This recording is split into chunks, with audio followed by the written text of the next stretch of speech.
luasnya sama dengan 1,3 km persegi dengan jumlah penduduk 9.595 jiwa dengan kepadatan penduduk 7.381 jiwa per kilometer persegi. Analisa pertumbuhan penduduk Banjarmasin Tengah dengan 12 kelurahan dengan rata-rata pada tahun 2014 sampai dengan 2015 0,006, pada tahun 2015 sampai dengan 2016 0,005, pada tahun 2016 sampai dengan 2017 0,004, pada tahun 2017 sampai dengan 2018 0,004, dan pada tahun 2017 sampai dengan 2018 itu 0,004. Analisa proyeksi penduduk Banjarmasin Tengah dengan 12 kelurahan dengan jumlah semua pada tahun 2018 proyeksi penduduk 95.952, pada tahun 2023 98.375, pada tahun 2028 100.899, pada tahun 2033 103.406, pada tahun 2038 106.017, dan proyeksi penduduk pada Kelurahan Melayu pada tahun 2018 yaitu 9.595, pada tahun 2003 9.837, pada tahun 2028 10.086, pada tahun 2033 10.340, pada tahun 2038 10.601. Analisis kebutuhan 86 pada tahun 2033 10.340, pada tahun 2038 10.601. Analisis kebutuhan sarana pelayanan umum dan sosial. 1. Ada analisis kebutuhan rumah. Dapat dilihat di atas, kebutuhan rumah ini nanti dijelaskan ada kapling besar, kapling sedang, dan kapling kecil.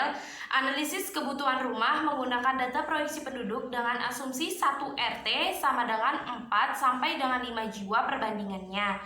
Kebutuhan rumah untuk klasifikasi kapling besar, kapling sedang, dan kapling kecil adalah 1:2:3 dengan data proyeksi penduduk di Kelurahan Melayu pada 20 tahun yang akan datang dengan jumlah penduduk sebanyak 10.601 jiwa dan perhitungan di atas, maka kebutuhan rumah di Kelurahan Melayu untuk kapling besar adalah 353 unit, kapling sedang 706 unit, dan kapling kecil 1060 unit.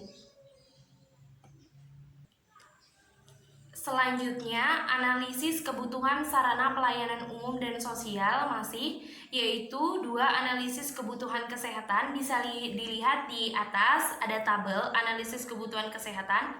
Dari tabel di atas dapat diketahui bahwa untuk sarana kesehatan berupa apotik di Kelurahan Melayu dari tahun 2023 sampai tahun 2038 mengalami penambahan. Seperti saja pada tahun 2023 menambah sarana apotik sebanyak 2 unit, dan pada tahun 2028 menambah apotik sebanyak 3 unit, pada tahun 2033 menambah apotik sebanyak 8 unit, dan pada tahun 2038 menambah apotik sebanyak 21 unit. Analisis kebutuhan pendidikan pada Kelurahan Melayu, proyeksi penduduk tahun 2038.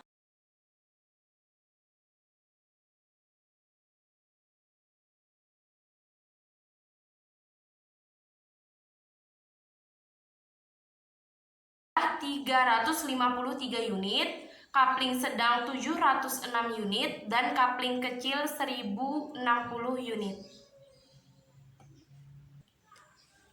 Selanjutnya, analisis kebutuhan sarana pelayanan umum dan sosial masih, yaitu 2 analisis kebutuhan kesehatan. Bisa dilihat di atas ada tabel analisis kebutuhan kesehatan. Dari tabel di atas dapat diketahui bahwa untuk sarana kesehatan berupa apotik di Kelurahan Melayu dari tahun 2023 sampai tahun 2038 mengalami penambahan. Seperti saja pada tahun 2023 menambah sarana apotik sebanyak 2 unit, dan Pada tahun 2028 menambah apotik sebanyak 3 unit, pada tahun 2033 menambah apotik sebanyak 8 unit, dan pada tahun 2038 menambah apotik sebanyak 21 unit. Analisis kebutuhan pendidikan pada Kelurahan Melayu, proyeksi penduduk tahun 2038.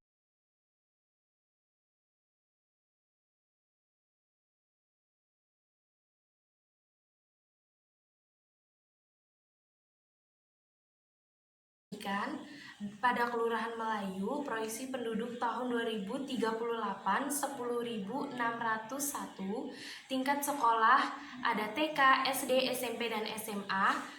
Pada tingkat sekolah TK, jangkauan penduduknya 1.250 dengan standar kuota setiap unit 1 TK sama dengan 523 jiwa dengan lokasi di tengah-tengah penduduk. Adapun SD, jangkauan penduduknya 1.600 dengan standar kuota setiap unit 1 SD sama dengan 409 jiwa dengan lokasi di tengah-tengah penduduk. Adapun SMP dengan jangkauan penduduk 4.800 dengan standar kuota setiap unit 1 SMP sama dengan 136,39 jiwa dan lokasinya di lingkungan permukiman. Adapun yang terakhir ada SMA dengan jangkauan penduduk 4.800 dengan standar kuota setiap unit 1 SMA sama dengan 136,39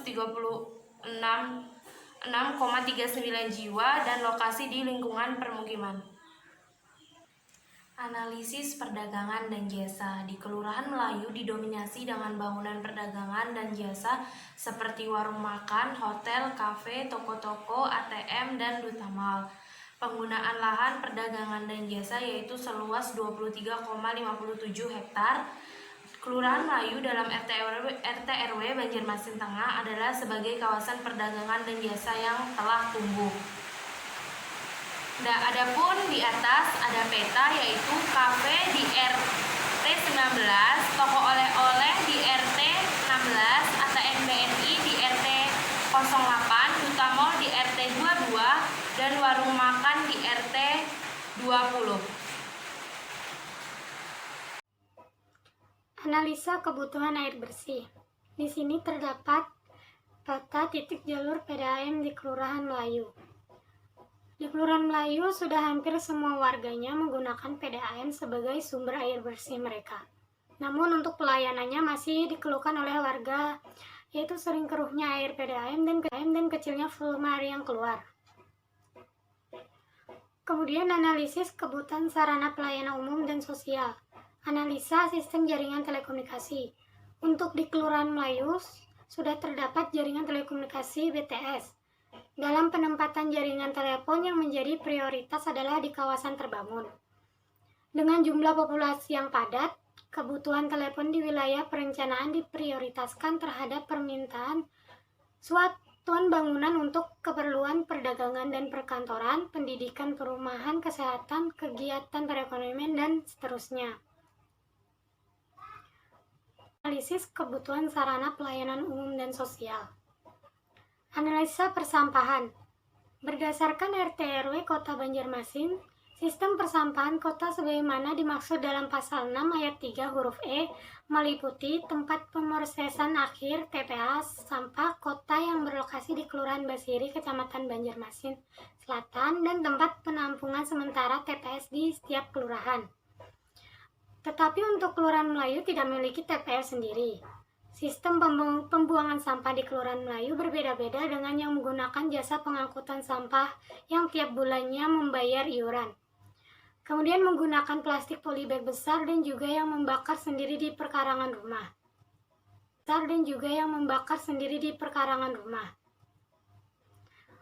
Analisa pengelolaan air limbah di Kelurahan Melayu. Dalam RT RW Kota Banjarmasin pengembangan sarana IPAL, tapi warga di Kelurahan Melayu tidak memiliki cara pengelolaan limbah rumah tangga. Warga di sana langsung saja membuangnya tanpa pengelolaan lebih lanjut dan air limbahnya itu langsung dibuang akhir yaitu di Sungai Bilu. Padahal ada sebagian masyarakat menggunakan air tersebut. Analisa transportasi Kelurahan Melayu. Analisa sistem jaringan jalan.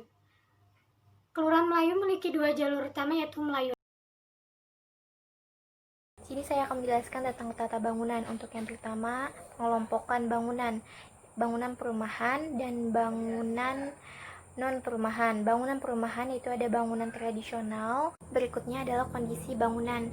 Bangunan perumahan. Bangunan rumah tradisional ada di kawasan Kelurahan Melayu adalah milik pribadi dari warga untuk tempat tinggal.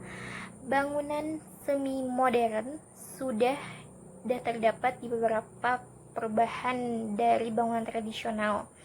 Ada biasanya dimodifikasi yang dilakukan adalah bangunan rumah sudah tidak lagi menggunakan kayu sebagai penyangga bangunan. Pemilik rumah bangunan modern yang berharap agar tampilan huniannya dapat menggambarkan kondisi sosial ekonominya harus tetap mengikuti aturan ketinggian bangunan yang berlaku. Selanjutnya, jumlah lantai bangunan. Kondisi existing. Bangunan perumahan permukiman penduduk rata-rata jumlah lantainya 1-2 lantai. Pada bangunan modern, khususnya bangunan-bangunan perdagangan dan jasa, jumlah lantainya 3-4 lantai. Beberapa kantor pemerintahan, bangunan pendidikan, dan berupa bangunan permanen 1-2 lantai. Permasalahannya, tidak sama tinggi rendahnya bangunan membentuk skyline yang tidak teratur. Sekian penjelasan dari saya. Terima kasih atas perhatiannya dan mohon maaf salah hilap. Assalamualaikum warahmatullahi wabarakatuh.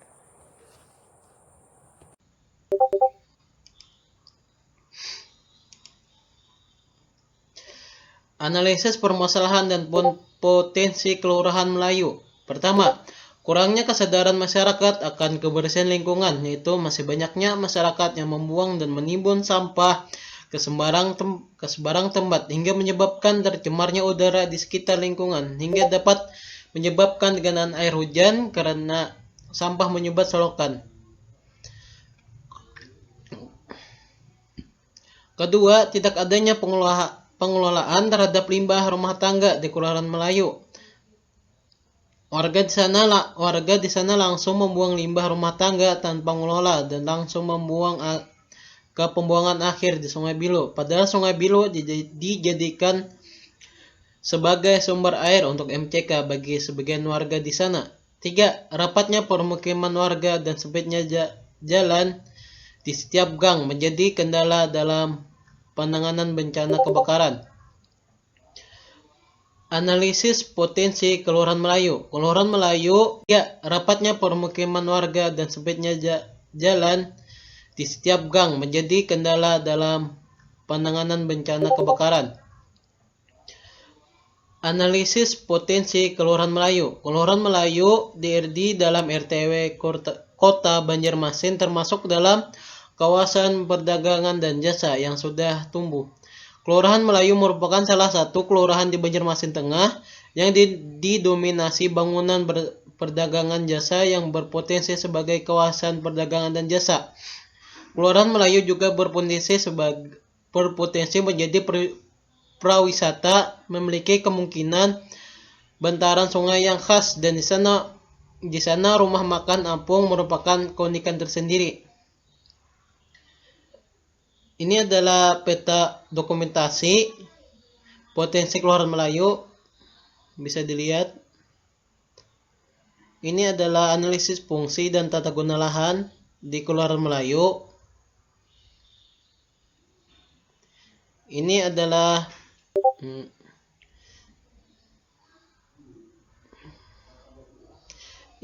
diagram untuk tata guna lahan di Kelurahan Melayu, bisa dilihat. Mungkin sekian. Kelurahan Melayu adalah salah satu kecamatan Banjarmasin Tengah. Kelurahan Melayu yang terletak di Banjarmasin Tengah yang memiliki 24 RT. Berikut sejarah Kelurahan Melayu. Pada tahun 1932, Melayu memiliki kawasan sangat luas. Kemudian karena adanya pemekaran yang awalnya luas, yang dulu sampai 0 km, kilometer 6 terminal, terbagi menjadi beberapa kelurahan, yaitu ada Sungai Kuripan, Kampung Bedak, Sungai Belu, dan Kelurahan Melayu. Bukti otentik ada segel ditandatangani oleh Kepala Kampung, yaitu Bapak Junaid dan Haji Abdurrahman. Sekian, terima kasih. Assalamualaikum warahmatullahi wabarakatuh.